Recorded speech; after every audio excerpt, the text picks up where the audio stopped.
ఒక్కో ఏరియాలో ఒక్కో దేవుణ్ణి పూజించుకుంటారు, ఒక్కో ఊర్లో ఒక్కో దేవతను కొలుసుకుంటారు.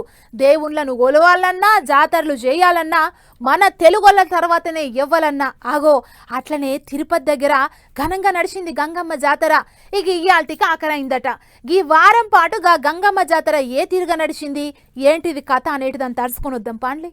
తిరుపతి గంగమ్మ నిజరూప దర్శనం ఇది. వారం రోజుల జాతర ఇయాల్టితోనే ఆఖరైంది. ఆఖరినాడు ఇగో గిట్ల కొలుసుకున్నారు భక్తులు.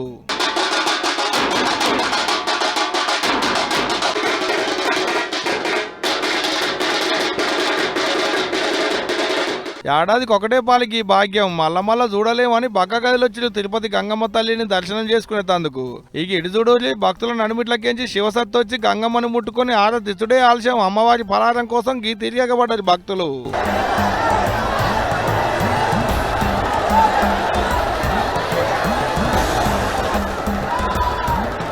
జాతర శాలైనాడు గడ్డి బంకమట్టితోని అమ్మవారిని తయారు చేస్తారు గుడి పూజారులు. ఆఖరినాడు పెద్ద పూజలు కాగానే గా బంకమట్టి కొరకు గీ తిరిగబడతారు అన్నట్టు. తాతయ్య గుంట గంగమ్మ తల్లి శంప నరకడం అంటారు దీన్ని. ఈ శంప నరికే కార్యంతో వారం రోజుల గంగమ్మ జాతర ఓడుస్తుంది. అంత మంచినే ఉన్నది కానీ గా బంకమట్టి కొరకు గంతగానం ఎగబడు ఏందని అనకూలి. బంకమట్టే భక్తులకు బంగారం. మరి బంకమట్టి పిలికడన్నా ఇంటికి తీసుకపోతే మంచి జరుగుద్ది. గా బంకమట్టితోని నొప్పులు రోగాలు పోతాయి, కోరికలు తీరుతాయని అక్కడి భక్తుల నమ్మకం. అగ చూడోలి ఎంతమంది వచ్చిర్రో భక్తులు. కాలు పెట్ట సందు లేదు. మళ్ళీ ఇప్పుడు పోతే ఏడాది దానిక చూసే భాగ్యం దొరకదాయా. అందుకనే గంతగానం ఎగబడ్డారు అన్నట్టు గంగమ్మ తల్లి నిజరూప దర్శనం కొరకు.